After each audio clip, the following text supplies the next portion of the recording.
നീണ്ട താടി, നരച്ച കുപ്പായം, ചെറിയ കഷണ്ടി കയറിയിട്ടുണ്ടെങ്കിലും അല്പം മുടി നീട്ടി വളർത്തിയിട്ടുണ്ട്. ഭരണകൂടത്തിനെതിരെയാണ് സംസാരം. അദ്ദേഹം കുറച്ച് പുസ്തകങ്ങൾ എഴുതി നമ്മളെ അലോസരപ്പെടുത്തിയിട്ടുണ്ട്. കേരളത്തിൽ അദ്ദേഹത്തിൻ്റെ ലഘുലേഖകൾ വ്യാപാരത്തിലുണ്ട്, പ്രചാരത്തിലുമുണ്ട്.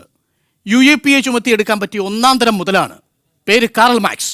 മലയാളിയുടെ വർത്തമാനകാലത്തിന് വർത്തമാനം കേരള സമ്മിറ്റ് വീണ്ടും. പ്രിയ പ്രേക്ഷകർക്ക് സ്വാഗതം.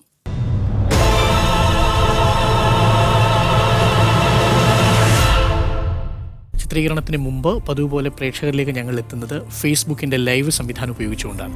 ഇത്തവണ കേരള സമ്മിറ്റിൽ ചർച്ച ചെയ്യുന്നത് എന്താണെന്ന് എൻ്റെ അപ്പുറത്തും ഇപ്പുറത്തും ഇരിക്കുന്ന രണ്ട് അതിഥികളെ കാണുമ്പോൾ തന്നെ പ്രേക്ഷകർക്ക് മനസ്സിലായിട്ടുണ്ടാവും. ഇത് നദീറാണ്, കമൽസിയാണ്. രണ്ടുപേരും നമ്മളോടൊപ്പമുണ്ട്. എന്തിനാണ് നദീറിനെ പോലീസ് പിടിച്ചുകൊണ്ടുപോയത്? എന്തുകൊണ്ടാണ് കമൽസിയെ കസ്റ്റഡിയിലെടുത്തത്? കുറേയധികം ഫീഡ്ബാക്കുകൾ നമുക്ക് വന്നുകൊണ്ടിരിക്കുകയാണ്. ഓക്കെ, ഷെയിം കേരള പോലീസ് എന്ന് അബ്ദുൽ സലാം പറയുന്നു. അത് പാവം പോലീസ്. നദീ ഷഫീഖിനെ എങ്ങനെയാണ് പോലീസ് ഇതിലേക്ക് വലിച്ചിഴച്ചതെന്ന് അബ്ദുള്ള ചോദിക്കുന്നുണ്ട്. അത് നമുക്ക് ചർച്ചയിൽ അതിന് മറുപടി പറയാം. നദീർ ബഷീർ ചോദിക്കുന്നുണ്ട്, താങ്കളുടെ പേരിൽ കേസെടുത്തത് ഏത് സർക്കാരാണ്? കേരളത്തെ ഉത്തരേന്ത്യയാക്കാൻ ചിലർ ശ്രമിക്കുന്നുണ്ടോ എന്ന് ചോദിക്കുന്നുണ്ട്. നമ്മൾ ചർച്ചയ്ക്ക് പോവുകയാണ്. ചർച്ചയുടെ അതിഥികൾ നമ്മളോടൊപ്പം ഫ്ലോറിൽ കയറാൻ തയ്യാറായിട്ടിരിക്കുന്നു.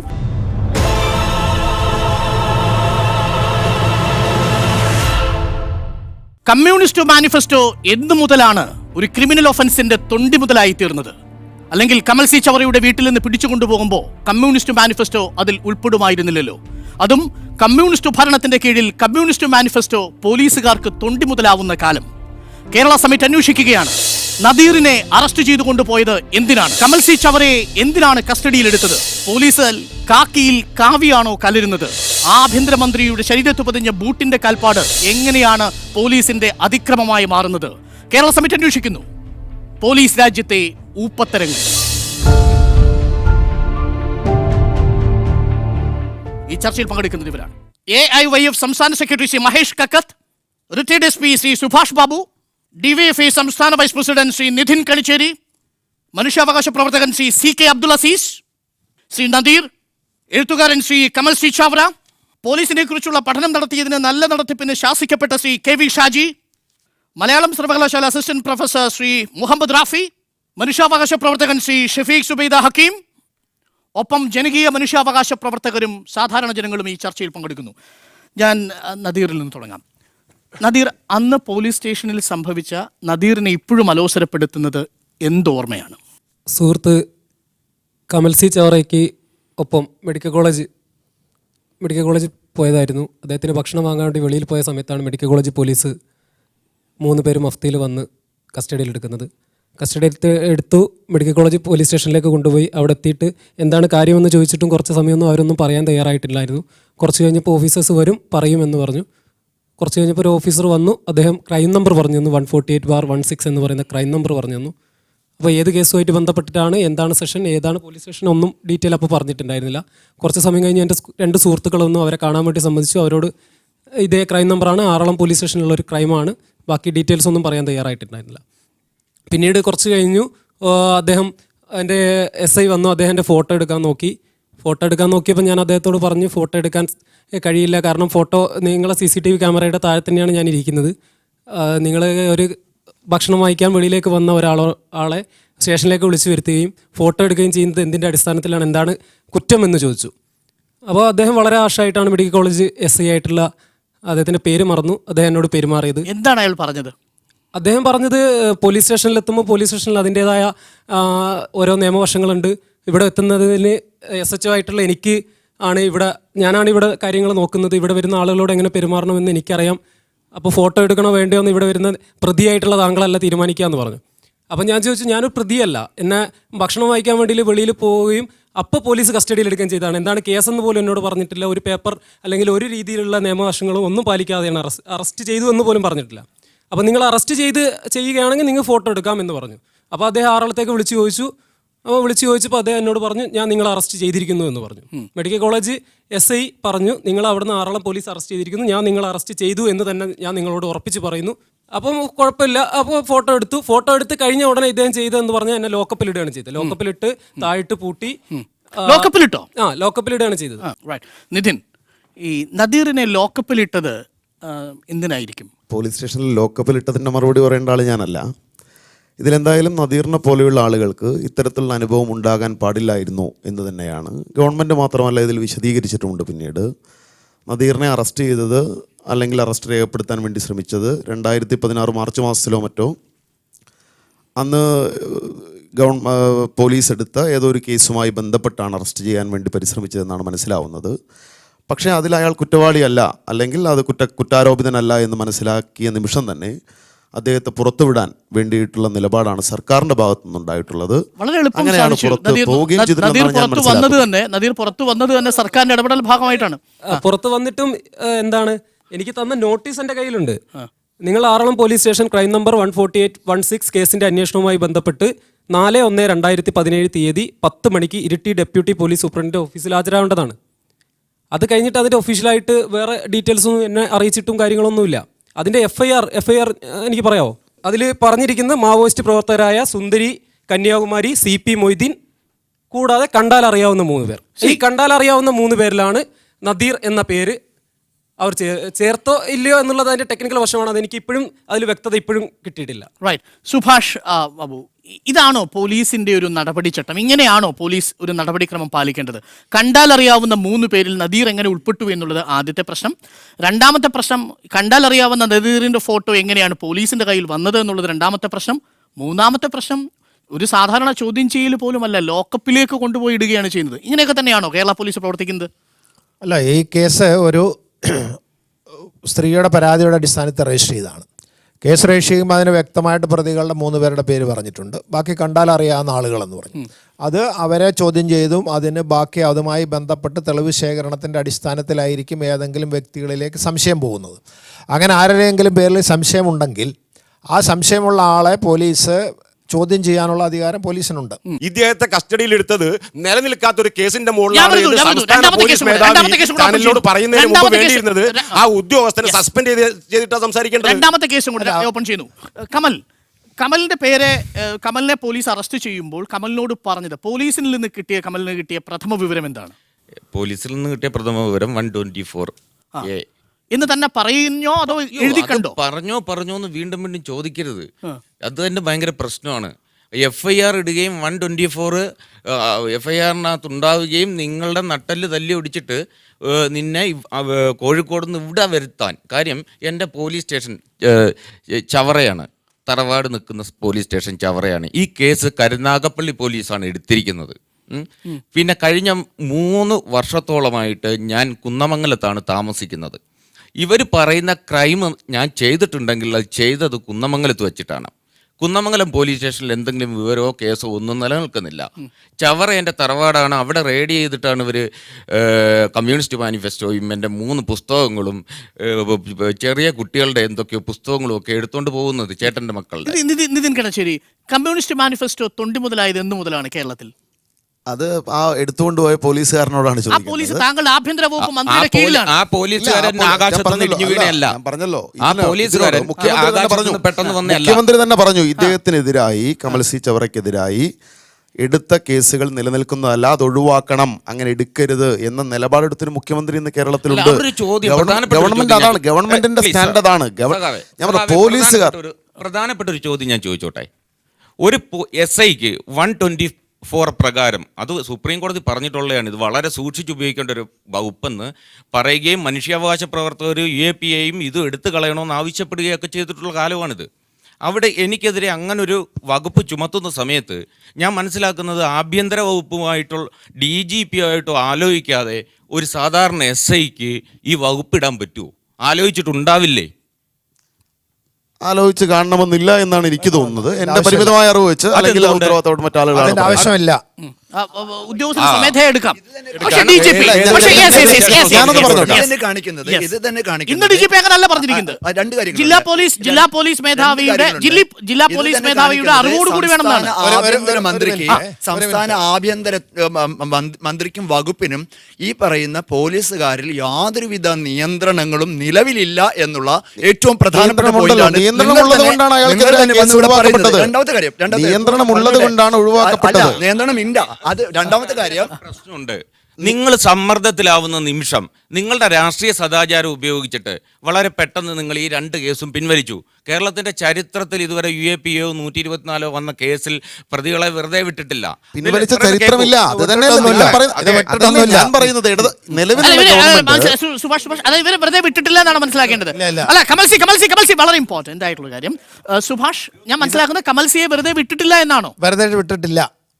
അദ്ദേഹത്തിന്റെ കേസ് അന്വേഷണത്തിലാണ്. പക്ഷേ അദ്ദേഹത്തിന്റെ അറസ്റ്റ് റെക്കോർഡ് ചെയ്യുന്നത്. സർ, ഇതിനോടൊപ്പം മറുപടി പറയണം. SI രജീഷ് എന്നെ ഫോണിൽ വിളിച്ച് സംസാരിച്ചത് കേസുമായി ബന്ധപ്പെട്ട ഒരു കാര്യത്തിനും ഇനി കമലിന്റെ ആവശ്യമില്ല. ഈ കേസ് പിൻവലിക്കാൻ ചില ചട്ടങ്ങളുണ്ട്, അത് പോലീസ് മാത്രം ചെയ്യുന്നതാണ്. അതുകൊണ്ട് ഇനി ഒരു വിധത്തിലും കമലിനകത്ത് ഇടപെടില്ലെന്നാണ് അറിയിച്ചിരിക്കുന്നത്. ഒരു കേസ് പോലീസ് രജിസ്റ്റർ ചെയ്ത് കഴിഞ്ഞാൽ അത് പിൻവലിക്കാൻ പ്രൊവിഷൻ ഇല്ല. അത് അന്വേഷണത്തിൽ തെളിവ് ഉണ്ട് എങ്കിൽ അത് ചാർജ് ചെയ്ത് കോടതിയിലെത്തിക്കുക. കോടതിയിലെത്തിച്ചതിന് ശേഷം മാത്രമേ പിൻവലിക്കൽ എന്ന് പറയുന്ന ഒരു പ്രക്രിയ നിയമത്തിലുള്ളൂ. എന്നാൽ അന്വേഷണ അവസ്ഥയിലിരിക്കുമ്പോൾ തെളിവ് ശേഖരണത്തിൽ അദ്ദേഹത്തിൻ്റെ പേരിൽ കുറ്റം സ്ഥാപിക്കാൻ ആവശ്യമായ പ്രാഥമിക തെളിവ് കിട്ടുന്നില്ലെങ്കിൽ പോലീസ് ആ കേസ് റെഫർ ചെയ്യുകയാണ്, അല്ലാണ്ട് പിൻവലിക്കലല്ല. കമൽ, ഈ 124A കാരണമായ കുറ്റകൃത്യമായി താങ്കളോട് പറഞ്ഞത് എന്താണ്? എന്നോട് പോലീസ് പറയുന്നത്, നിങ്ങളുടെ ഫേസ്ബുക്ക് പോസ്റ്റിൽ നിങ്ങൾ ഒരു പോസ്റ്റ് ഇട്ടത് ദേശീയഗാനത്തെ അവമാനിക്കുന്ന രീതിയിൽ. പോസ്റ്റാണ് ക്ലാക്ലി ക്ലൂ ക്ലൂ ക്ലൂ സുരേഷ് തിരിഞ്ഞു നോക്കി എന്ന് പറഞ്ഞിട്ട് ഒരു പാഠം നമ്മൾ പഠിച്ചിട്ടുണ്ട് പണ്ട് ക്ലാസ്സിൽ. അതേ സ്ട്രക്ചർ എടുത്തിട്ട് ശശി തിരിഞ്ഞു നോക്കി, അതാ മുറ്റത്തൊരു ദേശീയഗാനം. ഇത് രൂപപ്പെട്ടു വരുന്ന ഒരു സാഹചര്യമുണ്ട്. ഈ സുപ്രീം കോടതിയുടെ വിധി, പിന്നെ ദേശീയത എന്ന് പറയുന്നത് ഒരു ഹൈന്ദവ സ്പേസായിട്ട് വരികയും പുതിയൊരു ജനഗണമന വരികയും ചെയ്യുന്നിടത്താണ് ശശിക്ക് യാതൊരു ഗുണവും ഇല്ലാത്തൊരു ജനഗണമന ശശിയുടെ വീടിൻ്റെ മുറ്റത്തും. ശശി തിരിഞ്ഞു നോക്കുമ്പോൾ അവിടെ കാണുന്നു.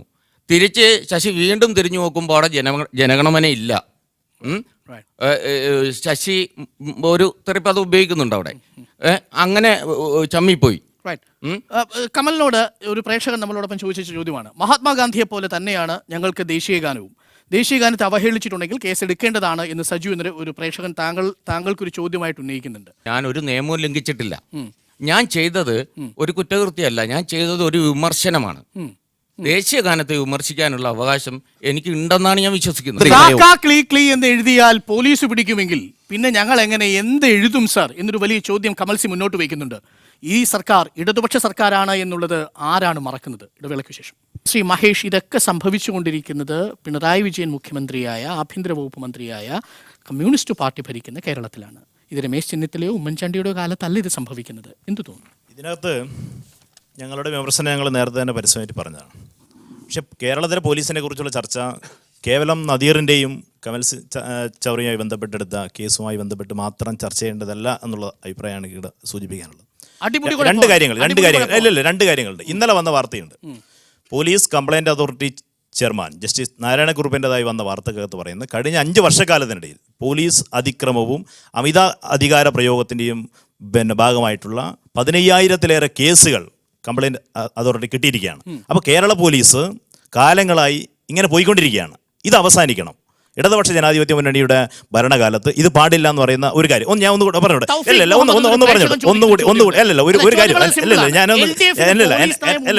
എൻ്റെ അഭിപ്രായം ഞാൻ പറഞ്ഞോട്ട്. രണ്ടാമത്തെ കാര്യം താങ്കൾ പറഞ്ഞ 4ാമത്തെ ചോദ്യവുമായി കണക്ട് ചെയ്യാൻ ഞാൻ ഉദ്ദേശിക്കുകയാണ്. കേരള പോലീസ് കാവിയണിയുകയാണോ? വളരെ പ്രസക്തമായ ഒരു ചോദ്യമായി ഞാൻ അതിനെ കാണുകയാണ്.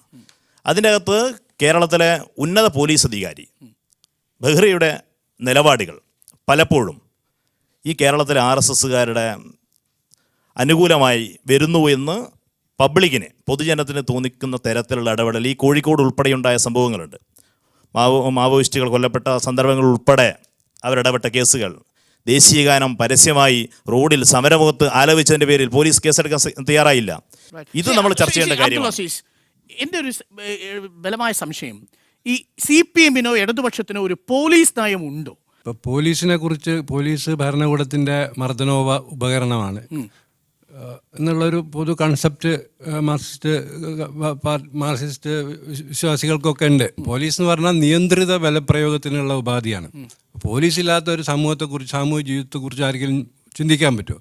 ഒരു ചിന്തിച്ചിട്ടുണ്ട് മാർക്സും ഗാന്ധിയൊക്കെ. അല്ല, അതുണ്ട്. ഇപ്പോഴത്തെ അവസ്ഥ ഞാൻ പറയുന്നത്. ഇപ്പോൾ ഒരു പ്രദേശത്ത് നിന്ന് പോലീസ് സ്റ്റേഷൻ നിതിൻ, മാറ്റുന്നു എന്ന് എനിക്ക് ആ ചോദ്യം പറഞ്ഞാൽ വളരെ രസകരമായി തോന്നുന്നു. നിതിൻ, ചിന്തിച്ചിട്ടുണ്ടോ എപ്പോഴെങ്കിലും പോലീസ് ഇല്ലാത്തൊരു കമ്മ്യൂണിസ്റ്റ് ലോകത്തെ കുറിച്ച്? തീർച്ചയായും അങ്ങനെ ഒരു ലോകം ഉണ്ടാകും. അതിനുവേണ്ടിയാണല്ലോ ഞങ്ങളൊക്കെ പ്രവർത്തിക്കുന്നത്. പക്ഷേ ആ പോലീസിലാണ് കാവി. ആ പോലീസിലാണ് കാവി. ഇന്നത്തെ സാഹചര്യത്തിൽ ഒന്ന് ഇന്നത്തെ പറഞ്ഞു സാഹചര്യത്തിൽ അത് പ്രാവർത്തികമാണ് എന്ന് തോന്നുന്നില്ല. ഫാസിസ്റ്റ് വിരുദ്ധ വോട്ടുകൾ നേടിയിട്ട് CPM-നോടുള്ള ആകെയുള്ള നമ്മൾ അനുകൂല മനോഭാവം എന്താണെന്ന് പറഞ്ഞാൽ അവർ വലതുപക്ഷത്തേക്ക് പോയി വലതുപക്ഷമായി തീർന്നാലും വർഗീയ ഫാസിസ്റ്റ് നയങ്ങൾക്കെതിരെ അവർ വളരെ ശക്തമായി നിലകൊണ്ടു. അതുകൊണ്ട് തന്നെയാണ് കഴിഞ്ഞ തവണ അവർ വിജയിച്ച് അധികാരത്തിലേറിയത്. ആ പാർട്ടിയിൽ നിന്നാണ് നമുക്ക് ഇത്തരത്തിലുള്ള അനുഭവങ്ങൾ ഉണ്ടായത്. ദേശീയഗാനം എന്താണ് ദേശീയത? ഒരു രാജ്യത്തിൻ്റെ സാമ്രാജ്യത്വത്തിന് വ്യഭിചരിക്കാൻ വിട്ടുകൊടുക്കുന്നതാണോ ദേശീയത? കാർഗിൽ യുദ്ധസമയത്ത് മരിച്ചു വീഴുന്ന ആളുകളുടെ ശവപ്പെട്ടിക്ക് കുംഭകോണം നടത്തിയതാണോ ദേശീയത? ഒരു സമ്പദ്ഘടന മുഴുവൻ തകർക്കുന്നതാണോ ദേശീയത? പൊതുമേഖല മുഴുവൻ കാശാക്കിയതാണോ ദേശീയത? ദേശീയത അടിച്ചേൽപ്പിക്കുന്ന പൗരന് അതേമാതിരി സംശയമില്ലേ ദേശീയത ചോദ്യം ചെയ്യാൻ? ഈ സർക്കാർ അതിന് കൂട്ടുനിൽക്കാൻ പാടുണ്ടോ? ഈ സർക്കാർ വർഗീയ ഫാസിസത്തിനെതിരെ ശക്തമായ നിലപാടെടുത്ത സർക്കാരല്ലേ? എന്തുകൊണ്ട് ഇത്തരത്തിൽ നിലപാടെടുക്കുന്നു? ഞങ്ങൾക്ക് സംശയമുണ്ട്. കമൽസിയുടെയും നദിയുടെയും പ്രശ്നം നമ്മൾ ജനഗണമന ദേശീയ ഗാനവുമായി ബന്ധപ്പെട്ട് തന്നെ ചർച്ച ചെയ്യണം. അതിൻ്റെ ഒരു കാര്യം എന്നുള്ളത് ഡിമോണിറ്റൈസേഷൻ വന്നതിന് ശേഷമാണ് കേരളത്തിൽ ഇങ്ങനെ ഒരു പോലീസ് രാജ് സജീവമാവുന്നത്. അതുമായി ലിങ്ക് ചെയ്തിട്ടേ നമുക്ക് സംസാരിക്കാൻ പറ്റുള്ളൂ. കാരണം ഡിമോണിറ്റൈസേഷൻ്റെ ഭാഗമായിട്ട് നരേന്ദ്രമോദി വലിയ ഒരു പ്രതിസന്ധി അഭിമുഖീകരിച്ചുകൊണ്ടിരിക്കുകയാണ്. ഇന്ന് അദ്ദേഹത്തിൻ്റെ മണ്ഡലത്തിൽ ജനങ്ങൾ കസേര കൊണ്ട് MLA എറിയുന്ന അവസ്ഥ വരെ എത്തി. ആ അവസ്ഥയിലോട്ട് അതിന് ശക്തമായൊരു പ്രതിസന്ധി ജനങ്ങൾക്കിടയിൽ അതിജീവനമായിട്ട് ബന്ധപ്പെട്ട് നിൽക്കുന്ന സമയത്താണ് ഇവിടെ ഫിലിം ഫെസ്റ്റിവൽ വരുന്നത്.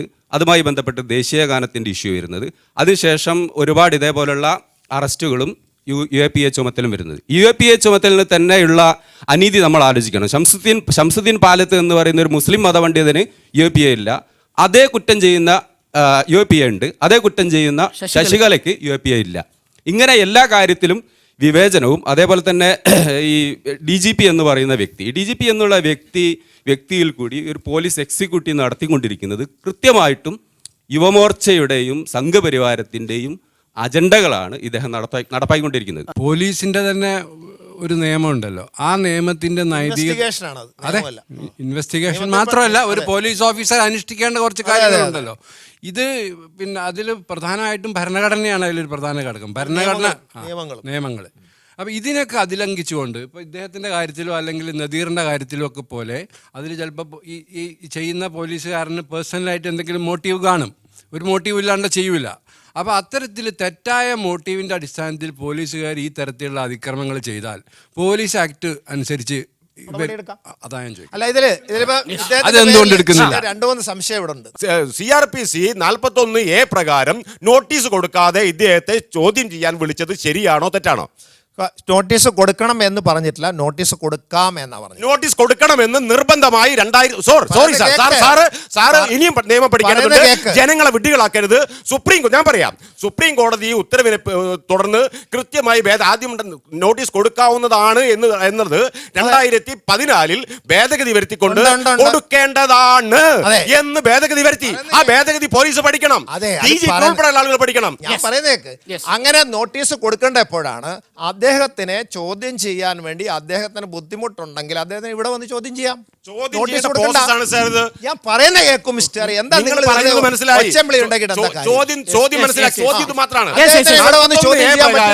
പ്രകാരം നോട്ടീസ് കമ്പൽസറി ആണോ അല്ലേ? കമ്പൽസറി ആണോ എന്നാണ് ഞാൻ പഠിച്ച നിയമം. സാറ് പഠിച്ച നിയമം എന്താണ്? ഒരു കേസ് ഒരു പോലീസ് ഉദ്യോഗസ്ഥന്റെ മുമ്പിൽ നിന്നും ഉണ്ടാകുകയാണെങ്കിൽ അദ്ദേഹത്തിനെ അറസ്റ്റ് ചെയ്യാൻ പറ്റുമല്ലോ. പറ്റും. അങ്ങനെ അറസ്റ്റ് ചെയ്യുന്നില്ലെങ്കിൽ അദ്ദേഹത്തിന്റെ സൗകര്യം അദ്ദേഹത്തിനെ ചോദ്യം ചെയ്യുക. അതല്ലേ അദ്ദേഹത്തിന് സൗകര്യമുള്ള ഒരു സമയത്ത് അദ്ദേഹത്തിനെ ചോദ്യം ചെയ്യണം. അങ്ങനെ കിട്ടുന്നില്ല എങ്കിൽ നിങ്ങൾ അദ്ദേഹത്തിന് നോട്ടീസ് കൊടുത്തി അദ്ദേഹത്തിന്റെ സൗകര്യത്തിന് അദ്ദേഹത്തെ ചോദ്യം ചെയ്യണം. അത് നിങ്ങൾ തെറ്റി വ്യാഖ്യാനിക്കരുത്. നദിയുടെ ഇൻസിഡന്റ് ഉണ്ടാകുന്നത് 3/3/2016 ആണെന്ന് പറയുന്നു. മാർച്ച് 2014 ഉണ്ടായ കേസാണ്. അതിനുശേഷം നദി ഗൾഫിൽ പോയിട്ട് ജോലി ചെയ്യുകയും തിരിച്ചു വരികയും ഒക്കെ ചെയ്തിട്ടുണ്ട്. അതായത് അങ്ങനെ സംശയാസ്പദമായ ഒരു കേസിനകത്ത് പെട്ട ഒരാളെ ഇവിടെ എമിഗ്രേഷൻ ക്ലിയറൻസ് നടത്തുന്ന സമയത്ത് അയാൾ സംശയാസ്പദമാണെങ്കിൽ അത് കൊടുക്കാൻ പാടില്ല. അത് ക്ലിയർ ചെയ്തിട്ട് നദി പുറത്തു പോവുകയും തിരിച്ചു വരികയും ചെയ്തിട്ടുണ്ട്. ഇതിന് വീണ്ടും നദിക്ക് പോകാൻ വേണ്ടി വീണ്ടും വിസ വരികയും പോകാൻ നിൽക്കുകയും ചെയ്യുന്ന സമയത്താണ് ഈ സംഭവം ഉണ്ടാകുന്നത്. ഇതിനകത്ത് ഈ പൊട്ടിമുളച്ചതുപോലെ ഇപ്പൊ കമലിനെ കൊണ്ടുപോയി പോലീസ് കസ്റ്റഡിയിൽ ഇരുത്തുന്ന സ്ഥലത്തേക്ക് നദി വരികയും നദി വരുന്നു. ഞാൻ പറയുന്നതാണ് മുംബൈ ഉൾപ്പെടെയുള്ള സ്ഥലത്ത് വെച്ചിട്ട് ഒരു തവണ ഞാൻ മുംബൈ നിന്നാണ് പോയത്. മുംബൈ ഉൾപ്പെടെയുള്ള സ്ഥലത്ത് വെച്ചിട്ട് 5 പ്രാവശ്യം എമിഗ്രേഷൻ ക്ലിയർ ചെയ്തു. അതിനുശേഷം എന്തുകൊണ്ടായിരിക്കാം അങ്ങനെ സംഭവിച്ചെന്ന് പറഞ്ഞാൽ ടെക്നിക്കൽ എറർ ആയിരിക്കാം. ഇത്തരത്തിലുള്ള ഒരു കേസ് വന്നു കഴിഞ്ഞാൽ ഒരു കാരണവശാലും എമിഗ്രേഷൻ ക്ലിയർ ചെയ്യാൻ സാധ്യതയില്ല. പക്ഷെ ഞങ്ങൾക്ക് എന്തോ ടെക്നിക്കൽ എറർ സംഭവിച്ചു. അതായത് താങ്കളുടെ പേര് പ്രതിസ്ഥാനത്ത് ചേർത്തിട്ടില്ല. ഇദ്ദേഹത്തിന്റെ പേര് പ്രതിസ്ഥാനത്ത് ചേർത്തിട്ടില്ല.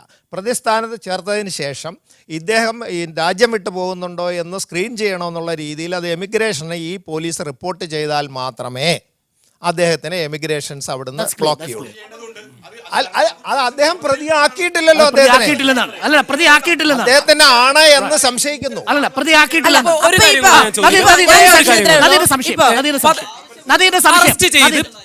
കസ്റ്റഡിയിലെടുത്ത് എറണാകുളം പോലീസ് കസ്റ്റഡിയിലെടുത്ത് അതിന്റെ പിറ്റേ ദിവസം സർക്കാർ വക്കീൽ എന്നെ വിളിച്ച് സംസാരിച്ചത് എന്തെന്ന് വെച്ച് കഴിഞ്ഞാൽ 2:30 നിങ്ങളെ സെഷൻസ് കോടതി തലശ്ശേരി സെഷൻസ് കോടതിയിൽ ഹാജരാക്കും. നിങ്ങൾ നിങ്ങളുടെ ഒരു വക്കീലിനെ ഏൽപ്പിക്കണം. ഇത് നിസ്സാരമായിട്ടുള്ളൊരു കേസല്ല, നിങ്ങൾക്ക് ജാമ്യം കിട്ടില്ല എന്ന് പറഞ്ഞു. അപ്പം ഇത് കഴിഞ്ഞിട്ട് SP കണ്ണൂർ SP ആയിട്ടുള്ള അദ്ദേഹം എന്നെ വിളിച്ച് സംസാരിച്ചത് നിങ്ങളുടെ ടെക്നിക്കലായിട്ട് നിങ്ങളുടെ മൊബൈലും കാര്യങ്ങളൊക്കെ പരിശോധിച്ചപ്പോൾ നിങ്ങൾ ഇന്നസെൻ്റ് ആണെന്ന് മനസ്സിലായി. നിങ്ങൾ ഇന്നസെൻ്റ് ആണെന്ന് പറയട്ടെ, നിങ്ങൾ ഇന്നസെൻ്റ് ആണെന്ന് മനസ്സിലായി, നിങ്ങൾ റിലീസ് ചെയ്യുകയാണ്. പക്ഷേ എപ്പോൾ വേണമെങ്കിലും ചോദ്യം ചെയ്യാൻ വിളിപ്പിക്കാം. പക്ഷേ കണ്ണൂർ SP മെനിയാന്ന് മാധ്യമങ്ങൾക്ക് അയച്ച ഒരു ഇമെയിലുണ്ട്. ആ ഇമെയിൽ വ്യക്തമായിട്ട് 2, 3, 7 പോയിന്റുകൾ പറയുന്നുണ്ട്. അത് വ്യക്തമായിട്ട് ഇപ്പോൾ പറയുന്നില്ലെങ്കിൽ പറയാൻ കുറച്ച് ബുദ്ധിമുട്ടാണ്. അപ്പം അതിൽ എപ്പോൾ വേണമെങ്കിലും ഇനി അറസ്റ്റ് ചെയ്യാം. അപ്പം ആരെയാണ് ഞാൻ വിശ്വസിക്കേണ്ടത്? എന്താണ് ഞാൻ ഏത് തരത്തിലാണ് ഞാൻ പോകേണ്ടത്? ഞാനൊരു അഡ്വക്കേറ്റുമായിട്ട് സംസാരിച്ചപ്പോൾ പറയുന്നത് 148/16 എന്ന് പറയുന്ന ക്രൈം നമ്പർ എന്താണ് ഇന്ത്യൻ സാഹചര്യത്തിൽ ഒരു കാലത്തും ക്ലോസ് ചെയ്യാത്തൊരു ക്രൈം നമ്പറാണ്. കാരണം കണ്ടാൽ അറിയാവുന്ന 3 പേർ. പിന്നീട് ഈ സുന്ദരി കന്യാകുമാരി CP മൊയ്തീൻ ഇത്തരത്തിൽ പേര് പറഞ്ഞ ആളുകൾ പോലും ജീവിച്ചിരിപ്പുണ്ടോ എന്ന് പോലും വ്യക്തമല്ല. മാവോയിസ്റ്റുകളാണ്, അവർക്ക് ID കാർഡ് പോലും ഇല്ല. ഐഡന്റിറ്റി കാർഡോ എവിടെയാണുള്ളത് എന്ന് പോലും കണ്ടെത്താൻ പറ്റില്ല. അപ്പോൾ അത് ഒരു കാലത്തും ഈ കേസ് ക്ലോസ് ചെയ്യില്ല. അപ്പം ഞാൻ ഏത് തരത്തിലുള്ള നിയമ നടപടിയുമായിട്ട് ഇന്ത്യ രാജ്യത്തെ മുഴുവൻ ആളുകളെയും ഈ കണ്ടാൽ അറിയാവുന്ന എന്നുള്ള വിഭാഗത്തിൽപ്പെടുത്തലാണ് UAPAയുടെ ഒരു പ്രധാന ദൗത്യം. അവന് ഇന്നസെന്റ് എന്ന് പറയുന്നത് പൊളിറ്റിക്കൽ പ്രഷർ വരുന്നതിന് പുറത്ത് നിന്നിട്ട് സോഷ്യൽ മീഡിയ എല്ലാവരും സജീവമായി JNUവിൽ വിദ്യാർത്ഥി പ്രക്ഷോഭം നടന്നു. VS ഞാൻ വ്യക്തമാക്കി. അതിനുശേഷമാണ് കൊടിയേരി ഇതിന് തയ്യാറായത്. അതായത് സാറ് പറഞ്ഞു 41A പ്രകാരം നോട്ടീസ് നൽകാവുന്നതാണ് എന്ന്. എന്നാൽ 2010 41 ആക്ട് പ്രകാരം 2/11/2010 നിയമ ഭേദഗതി വന്നു. നോട്ടീസ് ഇഷ്യൂ ചെയ്യേണ്ടതാണ് കമ്പൽസറി ആയിക്കൊണ്ട് 2010 വന്നതാ. സാറിനെ പോലെ ഒരാൾക്കറിയില്ല, സംസ്ഥാനം ഭരിക്കുന്ന DGPക്ക് പോലും അതറിയില്ല എന്ന് പറഞ്ഞ സങ്കടമാണ്. ആവശ്യമുണ്ടെങ്കിൽ നിങ്ങൾ അദ്ദേഹം അബ്സ്കോണ്ടിങ് ആണ് അല്ല ഈ പ്രതി അദ്ദേഹത്തിനെ പിടിക്കുന്നില്ല, പിടിക്കുന്നോണം. അതൊന്നും ഇവിടെ വാദമല്ല. ഒരു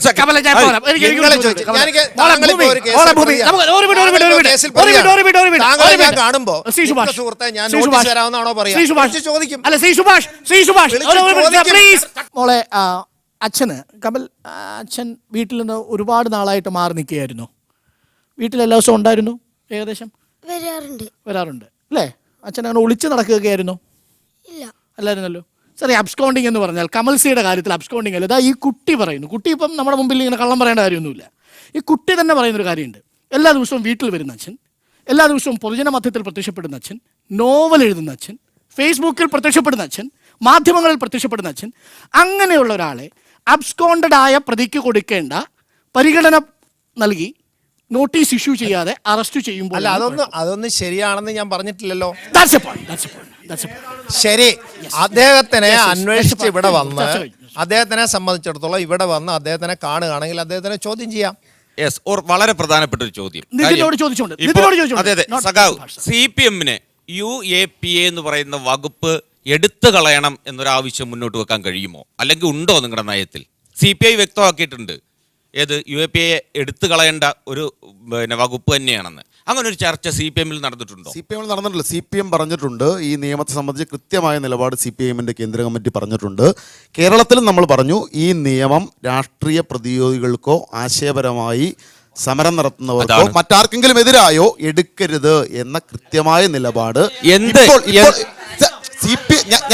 ഞാൻ ആദ്യം നിങ്ങളോട് പറഞ്ഞു UAPA സംബന്ധിച്ച് CPIM-ന്റെ നിലപാട് CPIM-ന്റെ വെബ്സൈറ്റിൽ CPIM പരസ്യമായി പ്രസിദ്ധീകരിച്ചിട്ടുള്ളതാണ്. That's fine, that's fine. അതെ, അവിടെ ഒരു പ്രശ്നമുണ്ട് സഖാവേ. അതായത് ഇന്ന് ഞാൻ എഴുത്തുകാരനായതുകൊണ്ട് നിങ്ങൾ ഒഴിവാക്കുന്നു. എന്നെ പറയുന്ന കേൾക്കൂ, നിങ്ങൾ എഴുത്തുകാരനാണോ എന്നുള്ളതല്ല, നിങ്ങൾ ന്യായമായി ജീവിക്കുന്ന പൗരനാണെങ്കിൽ ഒരു പൗരൻ, നിങ്ങൾ എഴുത്തുകാരനായതുകൊണ്ടൊന്നല്ല, ഒരു പൗരനെതിരായും ഇത്തരത്തിലുള്ള കിരാതമായ നിയമങ്ങൾ ഉപയോഗപ്പെടുത്തരുത്. താങ്കൾ ന്യായമായി ജീവിക്കുന്ന പൗരനാണ് എന്ന് താങ്കൾക്ക് ഉറപ്പുണ്ടോ? എന്താണ് ന്യായം? അതാണ് ഞാൻ പറഞ്ഞത്. എന്താണ് ഈ ന്യായം? സ്വാഭാവികമായും നാളെ ഞാൻ തീവ്രവാദി ആയാൽ മതി ഈ വകുപ്പ് ഉപയോഗിക്കാനാണ് പറയുന്നത്. മേലിൽ വന്നാൽ സ്വാഭാവികമായി ഭീകര വിരുദ്ധ നിയമം എന്ന നിലയിലാണ് ഈ നിയമം പ്രസക്തമാകുന്നത്. കേരളത്തിലെ ഒരു പോലീസ് രാജാണോ എന്നാണ് പരിശോധിക്കുന്നത്. കേരള സമ്മിറ്റ് ഇടവേളയ്ക്ക് ശേഷം ചർച്ച തുടരും. അഷ്റഫ്, ഇസ്മയിൽ, നജി തുടങ്ങിയവർ ആവശ്യപ്പെടുന്നു ദേശീയഗാനത്തെ അപമാനിച്ച ശശികലയെ എന്തു ചെയ്യാൻ പറ്റും? ഒരു RSSന്റെ ഗൂഢ ഉദ്ദേശമുണ്ടോ ഈ സർക്കാരിന് പിന്നിൽ എന്ന് ചിലർ ചോദിച്ചിട്ടുണ്ട്. ഒപ്പം തന്നെ ചിലർ ആവശ്യപ്പെടുന്നു കേരള പോലീസിന്റെ ഉള്ളിലുള്ള RSS അജണ്ട എന്താണെന്ന് പറയുന്നു ഷജീർ മുംബൈ. ഇങ്ങനെ തന്നെയല്ലേ എല്ലാവരെയും UAPA ചുമത്തിയതെന്ന് സാദിഖ് ഉലിയിൽ ചോദിക്കുന്നു. നിരവധി ആളുകൾ നമ്മളോടൊപ്പം ഫേസ്ബുക്ക് ലൈവിൽ ചോദ്യങ്ങൾ ചോദിച്ചിരുന്നു. ചില ചോദ്യങ്ങൾ മാത്രമേ നമ്മൾ ഈ ചർച്ചയിൽ എടുക്കാൻ സാധിച്ചിട്ടുള്ളൂ. പ്രധാനമായും അന്വേഷിച്ചുകൊണ്ടിരിക്കുന്നത് കേരളത്തിലെ പോലീസിന്റെ ഉള്ളിൽ ഒളിഞ്ഞിരിക്കുന്ന ഡീപ് സ്റ്റേറ്റിനെ കുറിച്ച് തന്നെയാണ്. ഈ ഒരു കാര്യത്തിൽ നമ്മൾ കമൽസിയുടെ കാര്യത്തിലേക്ക് തിരിച്ചു വന്നാൽ, കമൽസിയുടെ കാര്യത്തിൽ 124A ചുമത്താൻ പറ്റിയ എന്തെങ്കിലും ഒരു കാര്യമുണ്ടെന്ന് പ്രഥമ വിവരം അല്ലെങ്കിൽ ഏതെങ്കിലും പ്രാഥമിക വിവരമുള്ളൊരു പോലീസുകാരന് തോന്നുന്നത് എങ്ങനെയാണ്? 1971 ദേശീയ പതാക, ദേശീയതയുമായി ബന്ധപ്പെട്ട ചിഹ്നങ്ങളെ അപമാനിക്കുന്ന തരത്തിലുള്ള പ്രശ്നങ്ങൾക്ക് ശിക്ഷ പരമാവധി 3 വർഷം തടവ് ശിക്ഷ വരുന്നത് എപ്പോഴാണ്? നാഷണൽ ആന്തത്തിന്റെ കാര്യത്തിൽ, അത് കോഡ് ഫ്ലാഗിന്റെ കാര്യത്തിൽ വ്യക്തമായിട്ടുണ്ടെങ്കിലും നാഷണൽ ആന്തത്തിന്റെ കാര്യത്തിൽ നിങ്ങൾ എഴുന്നേറ്റ് നിൽക്കുന്ന ഒരു സമൂഹത്തെ, ഒരു അസംബ്ലിയെ തടസ്സപ്പെടുത്തുകയോ അതല്ലെങ്കിൽ എഴുന്നേറ്റ് നിൽക്കുന്നവരെ തടസ്സപ്പെടുത്തുകയോ ചെയ്യുമ്പോഴാണ് സ്വാഭാവികമായിട്ടും കേസ് വരുന്നത്. ഒരു കാര്യം ഞാൻ ചോദിച്ചു. ഇപ്പോൾ ഒരു പ്രാർത്ഥന, ഒരു ഗ്രൂപ്പ് പ്രാർത്ഥന നടന്നുകൊണ്ടിരിക്കുകയാണ്. ആ പ്രാർത്ഥന നടന്നുകൊണ്ടിരിക്കുന്ന അവസരത്തിൽ ഒരാൾ അവിടെ മൊബൈൽ ഫോൺ എടുത്തു വെച്ചു, അല്ലെങ്കിൽ പ്രാർത്ഥന നിൽക്കുന്നവർ ആൾത്താരയിലോ അല്ലെങ്കിൽ ഈ മുസ്ലിം പള്ളിയിലാണെങ്കിൽ അപ്പുറത്ത് അല്ലെങ്കിൽ ക്ഷേത്രത്തിലാണെങ്കിൽ അതിന് വിപരീതമായ അദ്ദേഹം തിരിഞ്ഞ് ഇങ്ങോട്ട് നിന്നു എന്ന് പറയുമ്പോൾ അവിടെ ഉള്ള ആളുകൾക്ക് അലോസരം ഉണ്ടാക്കുന്നുണ്ട്. ആ അലോസരം ഉണ്ടാക്കുന്നത് അവരവിടെ ചെയ്തുകൊണ്ടിരിക്കുന്ന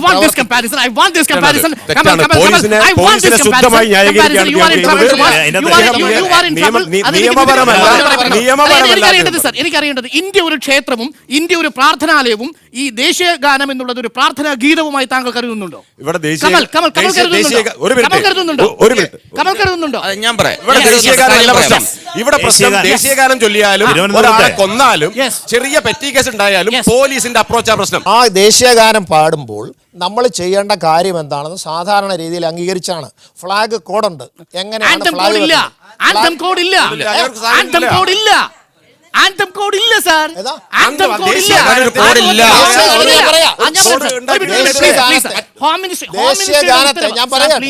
ഹോം മിനിസ്റ്ററുടെ ഉത്തരവ് പ്രകാരം സ്റ്റാൻഡിംഗ് ആൻഡ് അറ്റൻഷൻ നിൽക്കണം എന്നുള്ള ഒരു നിർദ്ദേശം മാത്രമാണ്. അതൊരു പീനൽ ഒഫൻസിന് നിർദ്ദേശിക്കാവുന്ന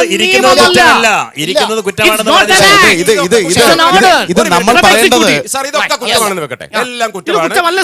ഇദ്ദേഹം അങ്ങനെ വാദത്തിന് വെക്കാം. കുറ്റമാണെങ്കിൽ സുപ്രീം കോടതി വളരെ വ്യക്തമായി അർണേഷ് കുമാർ കേസിൽ സുപ്രീം കോടതി കൃത്യമായി പറഞ്ഞു 7 വർഷത്തിൽ കൂടുതൽ ശിക്ഷ കിട്ടാത്ത ഒരാളെയും അറസ്റ്റ് ചെയ്യാൻ പാടില്ല എന്ന് കൃത്യമായി പറഞ്ഞിട്ടുണ്ട്. കേരള പോലീസ് ഇപ്പോഴും അത് ചർച്ച ചെയ്തുകൊണ്ടിരിക്കുന്നു. ഇവിടെ 3 വർഷം മാത്രം ശിക്ഷ കിട്ടാവുന്ന ഒരു ഒഫൻസിന് എങ്ങനെയാണ് പോലീസിന് ഈ ഒഫൻസ് ചെയ്തു എന്ന് പോലീസ് മെറ്റീരിയൽ എവിഡൻസ് കൃത്യമായി കിട്ടിയെന്ന് തന്നെ വെക്കട്ടെ. എങ്ങനെയാണ് ഈ ഒരു സാധാരണ സിവിലിയനെ 7 വർഷം ശിക്ഷ കിട്ടാത്ത കേസിൽ പോലീസ് അറസ്റ്റ് ചെയ്യുന്നത്? ഒരു കാര്യം, ഇത് 124A എന്ന് പറയുന്നത് അപൂർവങ്ങളായി മാത്രം ചെലുത്തപ്പെടേണ്ട വളരെ ഭീകരമായിട്ടുള്ള ഒരു സെക്ഷൻ വളരെ ഉദാസീനമായിട്ട് അതും നിലവിൽ തന്നെ നാഷണൽ ആന്തത്തെ അപമാനിച്ചാൽ ഉൾപ്പെടുത്താവുന്ന നിയമങ്ങളും വകുപ്പുകളും വേറെ നിലനിൽക്കെ എന്തിനാണ് വെറും ഒരൊറ്റ വകുപ്പ് കൊണ്ട് കമൽസി എന്ന് പറയുന്ന ഒരു എഴുത്തുകാരനെ തളയ്ക്കാൻ ശ്രമിക്കുന്നത് എന്നുള്ളതാണ്. ഈ പോലീസുകാരൻ താങ്കളോട് മോശമായ പദപ്രയോഗം നടത്തി എന്ന് വായിച്ചു കേട്ടു, ശരിയാണോ? ഒരു SI പറയുകയാണ് SC/ST അട്രോസിറ്റി പ്രിവെൻഷൻ ആക്ട് പ്രകാരം കേസെടുക്കേണ്ട ഒരു വിഷയമാണ്. ഞാൻ പരാതി കൊടുത്തിട്ടുകൊണ്ട് ഇതുവരെ കേസും എടുത്തിട്ടില്ല. എൻ്റെ വൈഫ് അവിടെ പുറത്തുനിന്ന് കേൾക്കുന്നുണ്ട് കുട്ടിയെയും കൊണ്ട്. നീ കിടക്കുന്നത് ഒരു ആദിവാസി സ്ത്രീയോടൊപ്പം അല്ലേ എന്നാണ് ഇയാൾ ചോദിക്കുന്നത്. പ്രേക്ഷകൻ ചോദിച്ച ഒരു ചോദ്യത്തിന് ഉത്തരം കൂടി കൊടുക്കുകയാണ്. അതായത് ദേശീയഗാനത്തെ അവഹേളിക്കാൻ കമൽസിക്ക് അവകാശമുണ്ടോ എന്നാണ് ചോദിച്ചത്. അതിന് ഞാൻ ഉത്തരം തരികയാണ്. ദേശീയഗാനത്തെ വിമർശിക്കാൻ എനിക്ക് അവകാശമുണ്ട്. എന്തുകൊണ്ട് വിമർശിക്കുന്നു എന്ന് ചോദിച്ചാൽ ഇത് പഴയ ദേശീയഗാനമല്ല ഇപ്പം ഫീൽ ചെയ്യുന്നത്. പഴയ ദേശീയഗാനത്തെയും വിമർശിച്ചിട്ടുണ്ട്, ഒരുപാട് എഴുത്തുകാർ വിമർശിച്ചിട്ടുണ്ട്. പക്ഷേ ഇപ്പൊ വരുന്നത് ഒരു പുതിയ ദേശീയഗാനമാണ്. അവിടെയാണ് നമ്മൾ ഈ ദേശീയത സാറ് നിർവഹിച്ചു, ക്ഷേത്രം പ്രാർത്ഥന പിന്നെ SI നിർവഹിച്ചു. ആദിവാസി സ്ത്രീയോടൊപ്പമാണ് ജീവിക്കുന്നത്. അങ്ങനെ ആദിവാസിയും ദളിതും എന്തുകൊണ്ട് നീ ഒരു മുസ്ലിമിനോടൊപ്പം ജീവിക്കുന്നു തുടങ്ങിയിട്ടുള്ള ചോദ്യങ്ങൾ ഉണ്ടാകുന്നു. മുസ്ലിങ്ങളെയും ഒക്കെ മാറ്റി നിർത്തിക്കൊണ്ട് ഒരു പുതിയ ദേശീയത വരികയും ആ ദേശീയത അടിച്ച് ഏൽപ്പിക്കാൻ വേണ്ടിയിട്ട് ജനഗണമന വരികയും ചെയ്യും. കേരളത്തിലെ പോലീസ് അണിയുന്നത് കാക്കിയല്ല കാവിയാണ് എന്നുള്ളതിന് ഇതിനേക്കാൾ വലിയ തെളിവുകൾ വേണം. ഇല്ല, ഞാൻ പറഞ്ഞ ഒറ്റപ്പെട്ട സംഭവങ്ങൾ വെച്ച് അങ്ങനെ മുഴുവൻ അടച്ച് ആക്ഷേപിക്കുന്നത് ശരിയാണെന്നുള്ള അഭിപ്രായം എനിക്കില്ല. ഒറ്റപ്പെട്ട സംഭവം അങ്ങനെ പറയാൻ പറ്റും. കമൽ സിക്കെതിരായുണ്ടായ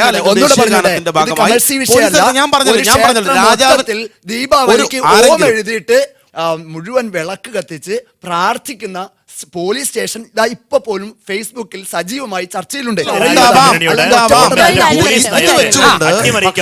ഇതിന്റെ തലപ്പത്ത് തൊട്ട് താഴെ തലം വരെയുള്ള ഒരു കൂട്ടം പോലീസ് ഉദ്യോഗസ്ഥന്മാർ ശ്രമിച്ചുകൊണ്ടിരിക്കുകയാണ്. അത് വലിയ ശതമാനം ഉണ്ടെന്നില്ല, പക്ഷേ ചെറിയ ശതമാനമാണെങ്കിലും അവരാണ് ഈ ഗവൺമെന്റിനെ ഉൾപ്പെടെ അപകടത്തിൽപ്പെടുത്തുകയും ചെയ്യുന്നത്. എനിക്ക് പറയാനുള്ളത്, ഞാൻ കമലിനെ കസ്റ്റഡിയിലെടുത്ത് പോലീസ് സ്റ്റേഷനിൽ ഇരിക്കുമ്പോൾ 3 മണിയായപ്പോൾ ഞാൻ കമലിന്റെ അടുത്ത് നിന്നിട്ടുണ്ട്. അപ്പൊ ഈ സമയത്ത് തൊട്ട് നദിയെ പിടിച്ചോണ്ട് പോകുന്നത് എൻ്റെ അടുത്തു നിന്നാണ്, ഏകദേശം എൻ്റെ അടുത്തു നിന്നാണ് നദിയെ പോലീസ് കൊണ്ടുപോകുന്നത്.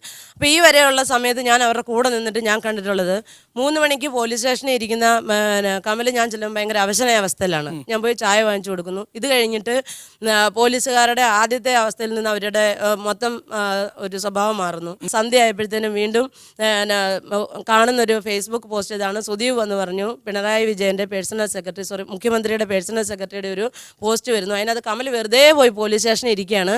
കരുനാഗപ്പള്ളി പോലീസ് വന്നിട്ട് ഞാൻ അവരോട് സംസാരിച്ചിട്ട് പൊയ്ക്കോളാം എന്ന് പറഞ്ഞിട്ട് കമൽ വെറുതെ അവിടെ ഇരിക്കുകയാണെന്നുള്ള പോസ്റ്റ് കാണുമ്പോൾ സുദീപ്, ഞാനും ഷഫീഖും അടക്കമുള്ള ഞങ്ങളുടെ വക്കീലടക്കമുള്ള സുഹൃത്തുക്കൾ അവിടെ ഉണ്ട്. അപ്പോൾ സുദീപ് പോയിട്ട് അകത്ത് പോയി ചോദിച്ചു, ഇതെന്താണ് ഇങ്ങനെ പറയുന്നത്? മുഖ്യമന്ത്രിയുടെ പേഴ്സണൽ സെക്രട്ടറി ഇങ്ങനെ പറയുന്നത് കമലിനോട് വെറുതെ ഇരിക്കേണ്ട, അവൻ ഹോസ്പിറ്റലിൽ പോയ വഴിക്കാണ് പിടിച്ചുകൊണ്ട് വന്നിരിക്കുന്നത്. അപ്പം ഞങ്ങൾ എന്നാൽ പൊയ്ക്കോട്ടെ സാറേ എന്ന് ചോദിച്ചപ്പോഴത്തേനും അവർ ഭയങ്കര പോലീസ് മുറയെടുത്തു. അപ്പോൾ അവർ പറഞ്ഞു, തടഞ്ഞിട്ട് പറഞ്ഞു പറ്റില്ല, പോകാൻ പറ്റില്ല എന്ന് പറഞ്ഞ് തടഞ്ഞു വെക്കുന്നു. ഭയങ്കര അങ്ങോട്ടും ഇങ്ങോട്ടും സംസാരം ഉണ്ടാകുന്നു. അങ്ങനെ ഈ വെറുതെ പോലീസ് വിട്ടിട്ടും താങ്കൾ കുറച്ചു നേരം പോലീസ് സ്റ്റേഷനിൽ ഇരുന്നോ ഒരു നാടകം ഉണ്ടാക്കാൻ? ഇതൊക്കെ ഇവർ പറയുന്ന കള്ളത്തരവല്ലേ? CPM ഞാൻ ചോദിക്കട്ടെ, രാഷ്ട്രീയത്തിൽ ചില കള്ളത്തരവും അടവുന്നയൊക്കെ വേണം സഖാവേ, ഇല്ല എന്ന് ഞാൻ പറയുന്നില്ല. പക്ഷെ കള്ളത്തരത്തിന് പോലും ഒരു സത്യസന്ധത ഉണ്ടെന്നാണ് ഞാൻ നിങ്ങളുടെ പോലീസാണ് താങ്കൾക്ക് അത് എങ്ങനെ പറയാൻ കഴിയുന്നു? നിങ്ങളെ വോട്ട് തിരുത്തിയല്ലോ. ഞാൻ പറഞ്ഞത് ന്യായീകരിക്കാൻ ആളല്ല ഇവർ പറഞ്ഞത്. എന്റെ സംശയമല്ല സത്യാഗ്രഹത്തിന് പോയ ഗാന്ധിജി ഹലോ സാർ, അതല്ല ആ ഫേസ്ബുക്ക് പോസ്റ്റ് എങ്ങനെ വന്നു? പോലീസിനെതിരെ നടപടി നിങ്ങൾ നോക്കൂ. ഞാൻ പറഞ്ഞത് PM മനോജാണ്. അപ്പൊ നിങ്ങൾ കള്ളം പറയുന്നു എന്നതാണ് പോലീസ്. ഞാൻ പറഞ്ഞു, നിങ്ങൾ ഇപ്പൊ പറഞ്ഞ പോലെ യുവമോർച്ച കൊടുത്ത പരാതിയുടെ അടിസ്ഥാനത്തിൽ പോലീസ് അമിതാവേശം കാണിച്ച് അറസ്റ്റ്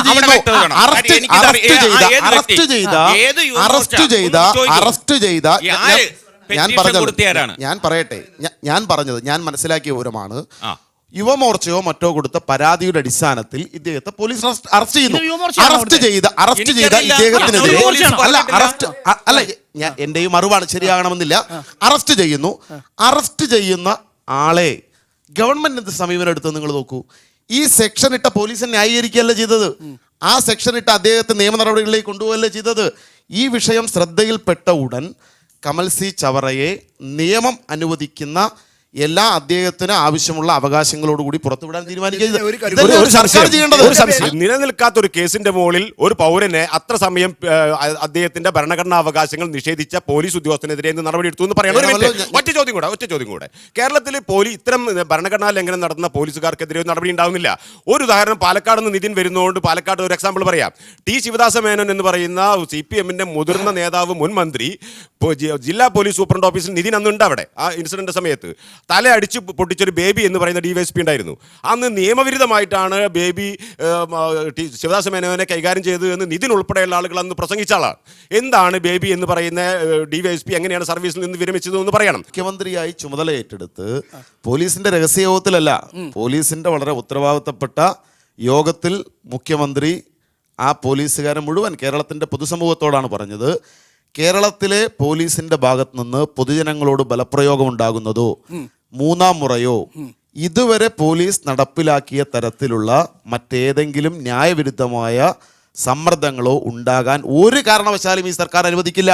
അത് തന്നെയാണ് ഈ ഗവൺമെന്റിന്റെ പ്രഖ്യാപിതമായ സ്റ്റാൻഡ്. സംശയം, നദീറിനെ പോലീസ് അറസ്റ്റ് ചെയ്തു എന്ന് പോലീസ് തന്നെ പറയുന്ന ആ ഘട്ടത്തിൽ ലോക്കപ്പിലാക്കിയതിനു ശേഷം പിന്നീട് വിട്ടയക്കുമ്പോൾ താങ്കൾ പറഞ്ഞ ഈ വാചകങ്ങൾ മുഖ്യമന്ത്രിയുടേത് എങ്ങനെ വിശ്വസിക്കണം നമ്മൾ?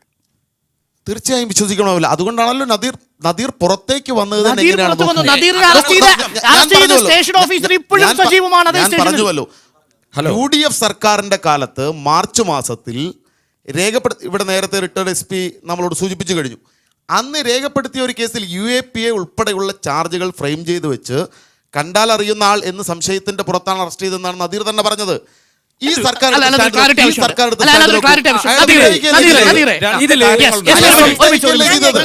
ഇതിൽ സംസാരിക്കാനുള്ള ഒരു കാര്യം എന്ന് പറയുന്നത് കണ്ടാൽ അറിയുന്ന 3 പേരെന്നുള്ളതാണ്. അപ്പം എങ്ങനെയാണ് പോലീസ്, ഞാനിത് ചോദിച്ചു പോലീസിനോട്, എങ്ങനെയാണ് ഈ കണ്ടാൽ അറിയുന്ന ആളിൽ എൻ്റെ പടം വന്നത്, കോഴിക്കോടുള്ള ഒരാളുടെ പടം ഇതിലെങ്ങനെയാണ് വന്നതെന്ന് ചോദിച്ചു. അപ്പോൾ അവർ പറഞ്ഞത് ഈ വനാതിർത്തികളിലുള്ള പോലീസ് സ്റ്റേഷനുകളിൽ പ്രത്യേകിച്ച് ഇത്തരത്തിലുള്ള ഒരു ഫയൽ സൂക്ഷിക്കും പോലും അതിൽ മാവോയിസ്റ്റ് ആയിട്ടുള്ള ആളുകളുടെ പടമുണ്ടാവും, പിന്നെ മനുഷ്യാവകാശ പ്രവർത്തകരുടെ ചിത്രമുണ്ട്, പിന്നെ ഇത്തരത്തിലുള്ള സമരങ്ങളിൽ പങ്കെടുക്കുന്ന ആളുകളുടെ ചിത്രമുണ്ട്, ഇനി മാവോയിസ്റ്റ് ആവാൻ സാധ്യതയുള്ള ആളുകളുടെ ചിത്രമുണ്ട്.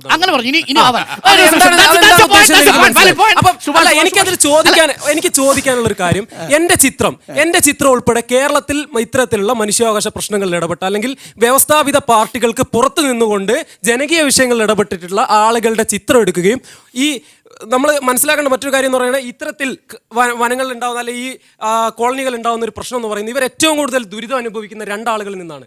ഒന്ന് മാവോയിസ്റ്റുകളിൽ നിന്നും, ഒന്ന് പോലീസിൽ നിന്നും. സ്വാഭാവികമായിട്ട് പോലീസ് കയറി ഇറങ്ങുകയും അതേപോലെ തന്നെ മാവോയിസ്റ്റ് കയറി ഇറങ്ങുകയും ചെയ്യാണ്. അപ്പോൾ സ്വാഭാവികമായിട്ടും ഒരു ഫയലും കൊണ്ടുപോവുകയും അവരോട് ഇന്ന് ഈ ഫയലുള്ള ആൾ ആരെങ്കിലും നിങ്ങൾ കണ്ടിട്ടുണ്ടോ, 2ഓ 3ഓ പ്രാവശ്യം ആരും നിർബന്ധിച്ച് കഴിഞ്ഞാൽ അവർ സ്വാഭാവികമായിട്ടും എന്ത് പറയും, കണ്ടിട്ടുണ്ട് എന്ന് പറയേണ്ടി വരും. അതിൽ നിന്ന് ഏത് തരത്തിലുള്ള വ്യക്തതയാണ് അതിൽ കിട്ടേണ്ടത്?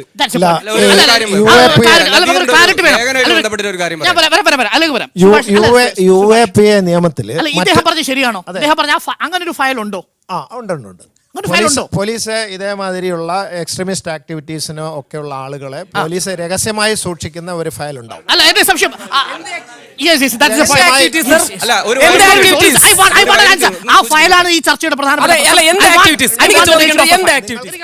കേരള സമിതി അന്വേഷിക്കുകയാണ്. കേരള പോലീസിന് ഭരണഘടനയിൽ വിശ്വാസമില്ല. ഒരു പ്രേക്ഷകൻ നമ്മളോട് ചോദിക്കുന്നു, ഹൈദർ അലി മാവോയിസ്റ്റ് ഇന്ത്യൻ ഭരണഘടനയിൽ വിശ്വസിക്കുന്നു എന്നതല്ല, ഇന്ത്യൻ സ്റ്റേറ്റ് ഇന്ത്യൻ ഭരണഘടനയിൽ വിശ്വസിക്കുന്നു എന്നാണ് ചോദ്യം. നിരപരാധികൾ ക്രൂശിക്കുന്ന നാളുകളെ കുറിച്ച് മുഹമ്മദ് അലുവി നമ്മളോട് ചോദ്യങ്ങൾ ചോദിക്കാൻ ആവശ്യപ്പെട്ടിട്ടുണ്ട്. അനൂപ് വെള്ളാട്ടിൽ കമൽ ഇന്ത്യയെ ദേശീയഗാനത്തിന്റെ അപലപിച്ച് പോസ്റ്റ് ഇട്ടത് ചെയ്തോ വികാരത്തിന്റെ പേരിലാണെന്ന മറുചോദ്യവും ഉന്നയിക്കുന്നുണ്ട്. നൌഷാദ് തിരൂർ UAPA ഒരു സംഘീയ അജണ്ട തന്നെയാണെന്ന് അതിന്റെ നാൾവഴികൾ പരിശോധിച്ചാൽ ആർക്കും ബോധ്യമാകുമെന്ന് നമ്മളോട് ചോദിക്കാനായി ആവശ്യപ്പെടുന്നുണ്ട്. ഇതാരുടെയെങ്കിലും കണ്ണു തുറപ്പിക്കുമെങ്കിൽ നന്നായി എന്ന് ഷിജു നമ്മളോടൊപ്പം ആവശ്യപ്പെടുന്നുണ്ട്. ഒറിജിനൽ തീവ്രവാദികളെ ശിക്ഷിക്കണമെന്നാലേ നമുക്ക് ജീവിതത്തിൽ സുഖമായി ജീവിക്കാൻ കഴിയുകയുള്ളൂ എന്ന് ഷെയ്ഖ് മുക്താർ ഈ ചർച്ചയിൽ ചോദ്യം ചോദിക്കാൻ നമ്മളോട് ആവശ്യപ്പെടുന്നുണ്ട്. ഇപ്പോഴത്തെ സംഭവ വികാസങ്ങളെ സ്റ്റേറ്റ് ഭീകരത എന്ന് വിശേഷിപ്പിക്കാനാകുമോ എന്ന് ചെറുള്ള ഷെഫിൽ ചോദിക്കുന്നുണ്ട്. നിരവധി ചോദ്യങ്ങൾ നമ്മളോടൊപ്പം ഫേസ്ബുക്ക് ലൈവിൽ തീരുന്നു. ആ ചോദ്യങ്ങളെല്ലാം ഉൾപ്പെടുത്താൻ സാധിച്ചില്ലെങ്കിലും ചില ചോദ്യങ്ങൾ നമുക്ക് ഈ ചർച്ചയിൽ തുടർന്നും ഉൾപ്പെടുത്തേണ്ടതുണ്ട്. ഇടവേളയ്ക്ക് ശേഷം തിരിച്ചു വരാം. പോലീസ് രാജ്യത്തെ ഊപ്പത്തരങ്ങൾ ഇടവേളയ്ക്ക് ശേഷം തുടരുകയാണ്. ഇവരൊക്കെ തന്നെ കേരളത്തിലെ ജനകീയ സമരങ്ങൾക്കകത്ത് വളരെ ശക്തമായിട്ട് ഇടപെടുന്ന ആളുകളാണ്. അപ്പൊ ഇത്തരം ആളുകളെ വളരെ ബോധപൂർവമാണ് ഇത്തരം കേസുകളിൽ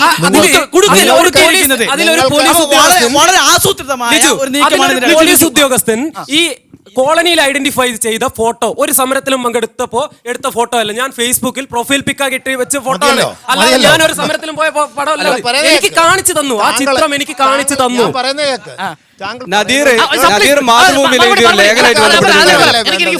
നിങ്ങൾക്ക് ഉത്തരവല്ലേ വേണ്ടത്. അതായത് UAPA ആക്ട് പ്രകാരം സാധാരണയിൽ വ്യത്യസ്തമായിട്ടാണ് അതിന്റെ തെളിവ് ശേഖരണം. അതൊരു ഐഡന്റിഫിക്കേഷൻ എന്ന് പറയാം. സാധാരണ ഐഡന്റിഫിക്കേഷൻ പരേഡ് നടത്തിയിട്ടാണ് ആളുടെ ഐഡന്റിഫൈ ചെയ്യുന്നത്. പേരെടുത്ത ആളുടെ പേര് പറഞ്ഞില്ലെങ്കിൽ ഐഡന്റിഫിക്കേഷൻ ആണ് ചെയ്യുക. ഈ UAPAക്ക് ഒരു പ്രത്യേകം ആ പ്രതിയെ നമ്മൾ നേരിട്ട് കൊണ്ടുപോയി ഐഡൻറ്റിഫിക്കേഷൻ പരേഡ് നടത്തിയില്ലെങ്കിലും അദ്ദേഹത്തിൻ്റെ ഫോട്ടോ കണ്ട് തിരിച്ചറിഞ്ഞാൽ അത് ഐഡൻറ്റിഫിക്കേഷൻ പരേഡിന് തുല്യമായ തെളിവായിരിക്കും എന്ന് UAP ആക്ടിൽ പറയുന്നുണ്ട്. സമ്മതിച്ചു. പക്ഷേ എന്റെ സംശയം, അല്ല, ഇദ്ദേഹം പറഞ്ഞൊരു ഫയലിന്റെ കാര്യം പറഞ്ഞല്ലോ. അതെ. അപ്പൊ ഈ UAPയിൽ വരാൻ സാധ്യതയുള്ളവരാണോ ഈ 3 കോടി ജനങ്ങളും കേരളത്തിൽ? ഈ പറയുന്ന 100 കോടി ജനങ്ങളും കേരളത്തിലെ 3 കോടി ജനങ്ങളും പൊട്ടൻഷ്യൽ ക്രിമിനലുകളാണ് എന്ന് പറയുന്ന സുരക്ഷാ സേന കോൺസെപ്റ്റാണ് ഇപ്പോ കേരളത്തിൽ നടപ്പാക്കിക്കൊണ്ടിരിക്കുന്നത് എന്നുള്ളത് വളരെ വ്യക്തമായ തെളിവാണ് സാർ തരുന്നത്.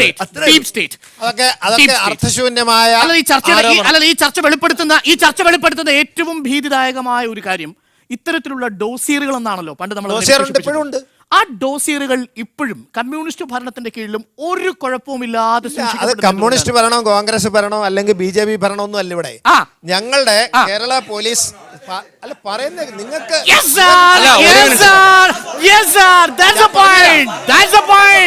നിതിനെ മുമ്പേ ഇരുത്തിക്കൊണ്ട് നിതിനെ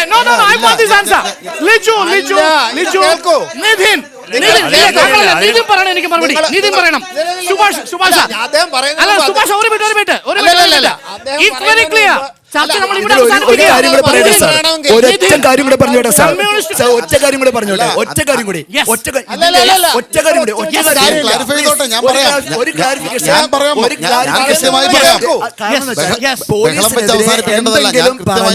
എന്തെങ്കിലും പറഞ്ഞാൽ കേസിൽ കൊടുക്കുമെന്നുള്ളതിനാണ് എന്റെ കേസ്, എനിക്കെതിരെയുള്ള കേസ്. പറഞ്ഞോളൂ, എനിക്കെതിരെ ഒരു കേസുണ്ട്. കേരള പോലീസ് ആക്ട് പ്രകാരം കൃത്യനിർവഹണത്തിന് തടസ്സപ്പെടുത്തി എന്ന് പറഞ്ഞ് എന്റെ പേരിൽ ഭരണഘടനയുടെ 13ാമത്തെ ആർട്ടിക്കിൾ പറയുന്നുണ്ട് എന്താ നിയമം എന്ന് പറയുന്നുണ്ട്. വായിച്ചാൽ മനസ്സിലാവും. അതിൽ പറയുന്നത് ഗവൺമെന്റ് ഓർഡർ ഉൾപ്പെടെയുള്ളതിന് നിയമത്തിന് തുല്യമായ പ്രാധാന്യമുണ്ട്, അത് അംഗീകരിക്കുമെന്നാണ് പറഞ്ഞത്. കേരള പോലീസ് മാനുവൽ എന്ന് പറയുന്നത് ഗവൺമെന്റ് ഓർഡർ പ്രകാരം പ്രസിദ്ധീകരിച്ച ഒരു പുസ്തകമാണ്. ആ പുസ്തകത്തിൽ വളരെ വ്യക്തമായിട്ട് പറയുന്നുണ്ട് ഡോസിയേഴ്സ് വെക്കാമെന്ന്. ആ ഡോസിയേഴ്സ് വെക്കുമ്പം അത് കമ്മ്യൂണിസ്റ്റ് മന്ത്രിസഭയായാലും ശരി, കോൺഗ്രസ് മന്ത്രിസഭയായാലും BJP മന്ത്രിസഭയായാലും ആരായാലും ശരി, അത് പ്രകാരം ഡോസിയർ പോലീസ് വെക്കും. അത് സീക്രട്ട് ഡോക്യുമെൻ്റാണ്, കോടതി കൊണ്ടു കൊടുക്കേണ്ട കാര്യമൊന്നുമില്ല. മനസ്സിലായല്ലോ? അത് ആ നിയമത്തിലുള്ളതാണ്, അല്ലാതെ പോലീസ് തോന്നിവാസം ഒന്നും ചെയ്യുന്നതല്ല. It is equivalent to law. ഇതിൽ പരം എന്ത് വെളിപ്പെടുത്തലാണ് വേണ്ടത്? ഇല്ല, അങ്ങനെയല്ല. ഈ പോലീസിന് കമ്മ്യൂണിസ്റ്റ് കോൺഗ്രസ് വ്യത്യാസമില്ലെന്ന് താങ്കൾ അങ്ങനെ വ്യാഖ്യാനിക്കാൻ പരിശ്രമിക്കുകയാണ്. എനിക്ക് മനസ്സിലായതും ഞാൻ പറയാൻ ആഗ്രഹിക്കുന്നതും പലപ്പോഴും പോലീസ് ഇത്തരത്തിൽ വഴിവിട്ട നിലപാടുകളും നയങ്ങളും പ്രവർത്തനങ്ങളും ചെയ്തിരിക്കാം.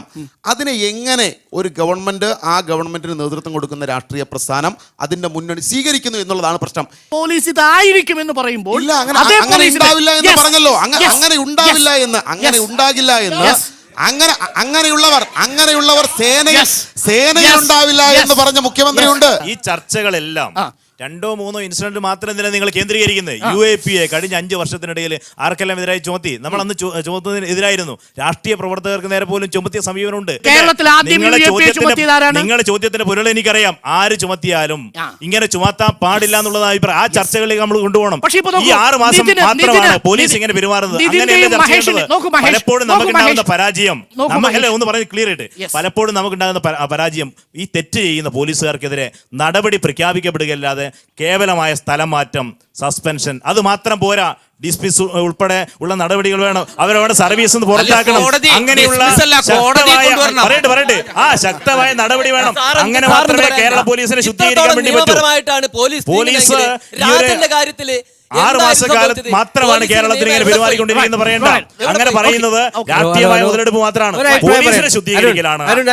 കൂടി ജനാധിപത്യപരമായുള്ള ചർച്ചയാണ് ഉദ്ദേശിക്കുന്നതെങ്കിൽ ഒരുപാട് കാലമായി പോലീസ് അനുവർത്തിച്ചു വരുന്നു.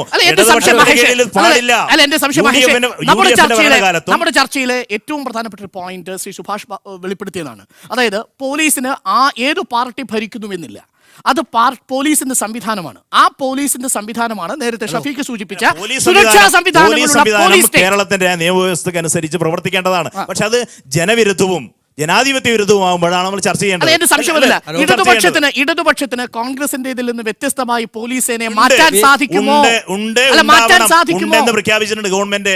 അങ്ങനെ ഉണ്ടാവണം. സ്വാഭാവികമായും ജനാധിപത്യത്തെ അങ്ങേയറ്റം മാനിച്ചുകൊണ്ടുള്ള പ്രവൃത്തി ഉണ്ടാവണം പോലീസിന്.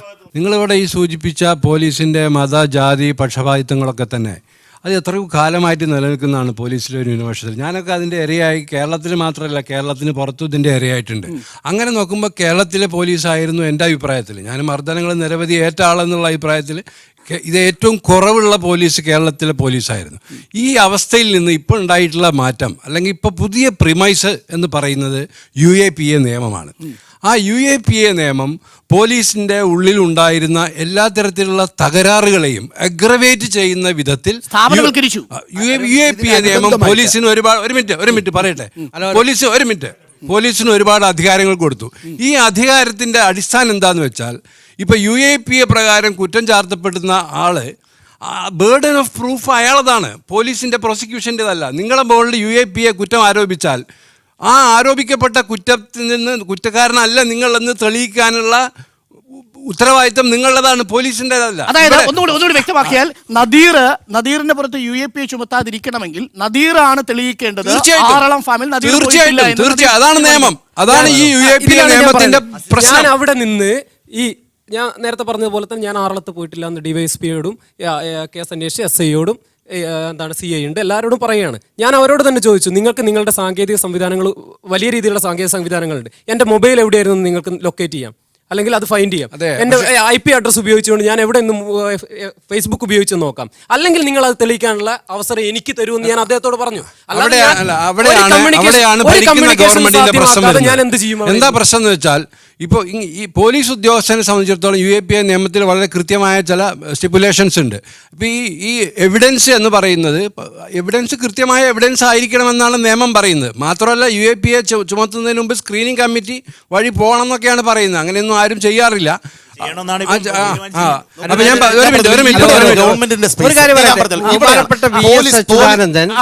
VS അച്യുതാനന്ദൻ, കാനൻ രാജേന്ദ്രൻ, ബിനോയ് വിശ്വം, ആനത്തലപ്പെട്ട മാനന്ദൻ, ഇവരൊക്കെ ഇന്ന് ഈ പോലീസ് കാട്ടിക്കൂട്ടുന്ന, ഈ നയപരമായിട്ട് പോലീസ് കാട്ടിക്കൂട്ടുന്ന ഏർപ്പാടുകൾ നഖശികാന്തം എതിർത്തിട്ടാണല്ലോ വരുന്നത്. അപ്പം എന്താ വെച്ചാൽ ഭരണകക്ഷിയിൽ നിന്ന് ഉള്ള ആളുകൾ പോലും ഇന്ന് ഇതിനെ എതിർത്തിട്ടുണ്ട്. അപ്പം പോലീസിന്റെ ഭാഗത്ത് കാര്യമായിട്ടുള്ള കുഴപ്പങ്ങൾ ഇന്ന് അടുത്തടുത്ത് നടന്നുകൊണ്ടിരിക്കുന്നുണ്ട്. അതൊരു സത്യമാണ്.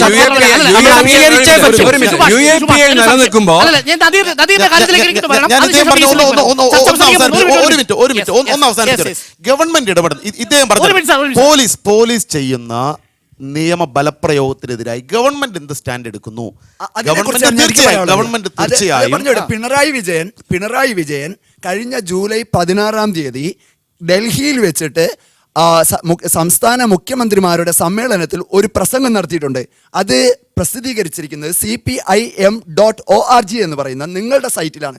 അതിൽ ഇതാണ് പറയുന്നത്, കേരളം എന്ന് പറയുന്നതിനെ ഒരു മാവോയിസ്റ്റ് ബാധിത സ്റ്റേറ്റ് ആയിട്ട് പ്രഖ്യാപിക്കണം. എന്നിട്ട് കേന്ദ്രത്തിൽ നിന്ന് IRBN അഥവാ ഇന്ത്യൻ റിസർവ് ബറ്റാലിയൻ അടക്കമുള്ള, അതുപോലെ തന്നെ കോസ്റ്റ് ഗാർഡ് അടക്കമുള്ള, അതുപോലെ തന്നെ അങ്ങേയറ്റം പാരാമിലിറ്ററി ആയിട്ടുള്ള നിരവധി സംവിധാനങ്ങൾ ഇവിടെ വരണം. അതുപോലെ തന്നെ അതിനനുസൃതമായിട്ടുള്ള സ്കൂൾ എന്ന് പറഞ്ഞാൽ സൈനിക സ്കൂളുകൾ നടപ്പാക്കപ്പെടണം. ഫണ്ട് വേണം, ആയുധങ്ങൾ വേണം എന്ന് പറഞ്ഞാൽ കേരളത്തെ അങ്ങേയറ്റം ഒരു പാരാമിലിറ്ററി ഫോഴ്സിന്റെ കീഴിലേക്കുള്ള അതിശക്തമായ ഭരണകൂട സംവിധാനത്തിലേക്ക്, അഥവാ നോർത്ത് ഈസ്റ്റേൺ സ്റ്റേറ്റിൽ കാണുന്നത് പോലെയുള്ള ഒരു സംവിധാനമാക്കി കേരളത്തെ മാറ്റാൻ ഞങ്ങൾ പോകുന്നു എന്നുള്ളതിന്റെ തെളിവാണ്. അല്ല, ഒരു സംശയവും നിങ്ങൾക്ക് വേണ്ട. ഒരു കാര്യം കൂടി അതെല്ലാം ഷെഫി കുറച്ച് ഒന്ന് പൊലിപ്പിച്ച് പറഞ്ഞതാണ് എന്ന് അങ്ങനെ ഞാൻ അതിനെ കാണാൻ ശ്രമിക്കുന്നുള്ളൂ.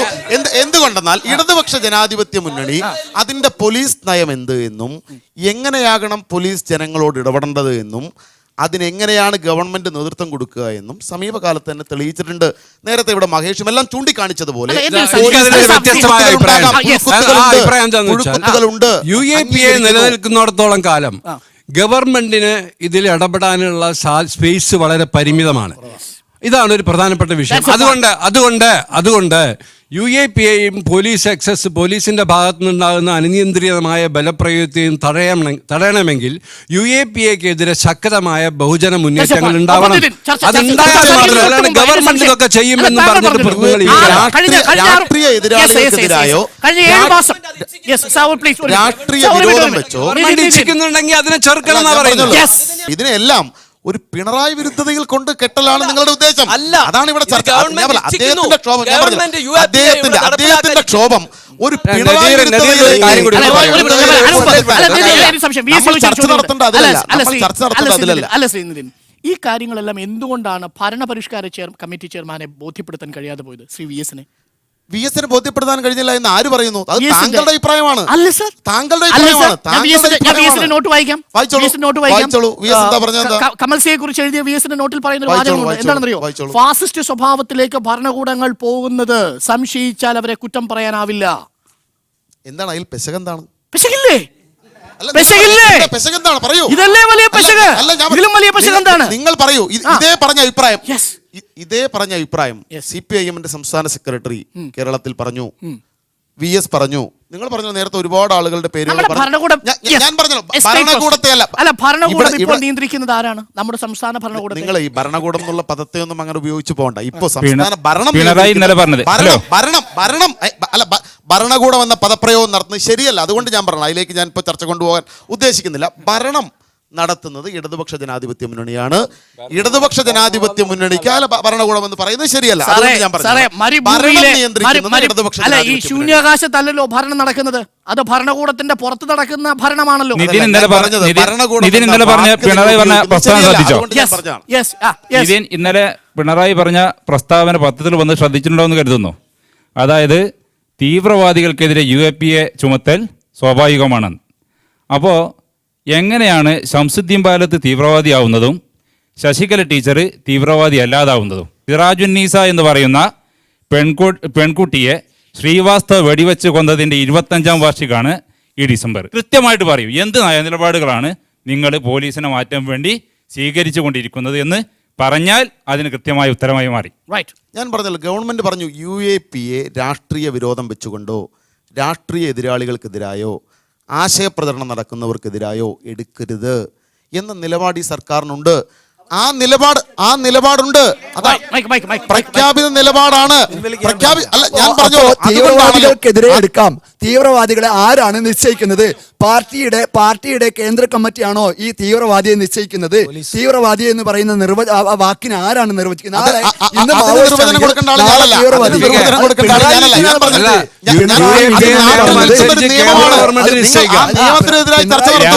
നിയമത്തിനെതിരായി ചർച്ച നടത്തൂ. ആ നിയമം CPIM കൊണ്ടുവന്നതല്ല. താങ്കൾക്കെതിരെ എന്തുകൊണ്ടാണ് പോലീസ് ഇത്തരം നടപടി വന്നതെന്നാണ് താങ്കൾ സ്വയം വിലയിരുത്തുന്നത്?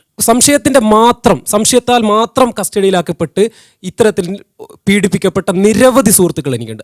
ഫെബ്രുവരി 2, 2015 കണ്ണൂർ ജവഹർ ലൈബ്രറിയിൽ നിന്ന് 2 പേരെ പിടിച്ച്, എൻ്റെ അടുത്ത 2 സുഹൃത്തുക്കളെ മാവോയിസ്റ്റ് ആണെന്ന സംശയത്താൽ പിടിച്ചുകൊണ്ട് പോവുകയാണ്. അവർ കാരണമായിട്ട് അന്ന് പറഞ്ഞത് മുഷിഞ്ഞ വസ്ത്രം ധരിക്കുകയും താടിയും മുടിയും നീട്ടി വളർത്തുകയും നീറ്റ ജലാറ്റിൻ അക്രമവുമായിട്ട് ബന്ധപ്പെട്ടിട്ടുള്ള ആ പ്രതികളുടെ ഏകദേശ രൂപം ഈ 2 ചെറുപ്പക്കാർക്ക് ഉണ്ട് എന്നാണ് അവർ പറഞ്ഞത്. ഞാൻ മാവോയിസ്റ്റ് അല്ല എന്ന് വ്യക്തമാക്കി എഴുതിയിട്ടും ഞാനിത് അദ്ദേഹത്തോട് തുറന്നു പറഞ്ഞു. അന്വേഷിക്കുന്ന DYSPയോട് തുറന്നു പറഞ്ഞപ്പോൾ അദ്ദേഹം പറഞ്ഞത്, നീ മുൻകൂറായിട്ട് ഇത് എഴുതുകയും അതിനുശേഷം നീ പോവുകയും ചെയ്താൽ എന്ത് ചെയ്യും? നീ അതിനുള്ള ഒരു മുൻകരുതൽ എടുത്തതാണെങ്കിലോ?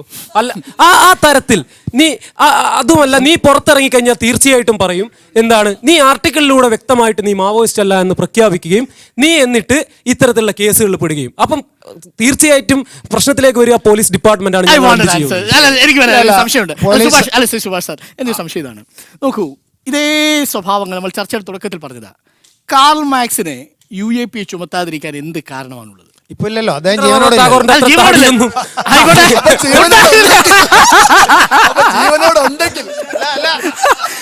ഞങ്ങൾ ഇതിനേക്കാൾ മികച്ച ഒരു വൈൻഡപ്പ് ഈ ചർച്ചയ്ക്ക് കിട്ടില്ല. അതുകൊണ്ട് ചർച്ച ഞങ്ങൾ ഇവിടെ അവസാനിപ്പിക്കുകയാണ്.